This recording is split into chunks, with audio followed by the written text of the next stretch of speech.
अस्सलाम वालेकुम दोस्तों। आज असी जुमा 28 दिसंबर 1973 नवे नंबर पर रिलीज़ होने वाली फिल्म धरती शेरां दी दे अदाकारां ते किरदारां दे बारे कुछ गल्लां करांगे। इस फिल्म में हबीब ने डबल रोल किया सी। एक दा किरदार जाबिर डाकू ते दूजे दा किरदार साबिर, जेड़ा एक बुज़दिल आदमी दे किरदार अपनी मां दे कोल रहिंदा है। सबिया खानम दे इस फिल्म में दो जोड़वा पुत्र होंदे ने, हबीब साबिर ते जाबिर। एक ओदी धी हुसना होंदी है।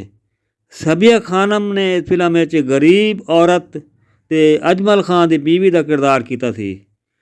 अजमल खान ने इलियास कश्मीरी दे मुंशी नेक दीन का किरदार किया सी। अफजाल अहमद ने बरकत के किरदार सबिया खानम दे बिरा का किरदार किया सी। सुल्तान राही ने सुल्तान दे किरदार अफजाल अहमद दे पुत्र का रोल किया सी। इलियास कश्मीरी ने जागीरदार हाशम का किरदार किया सी। रिहान ने इस फिल्म में जग्गू डाकू का किरदार किया सी। फिरदौस ने इलियास कश्मीरी की भांजी का किरदार परवीन पीनो दे रोल अपना किरदार किया सी। हुसना ने नूरा के किरदार सबिया खानम की धी का किरदार किया सी।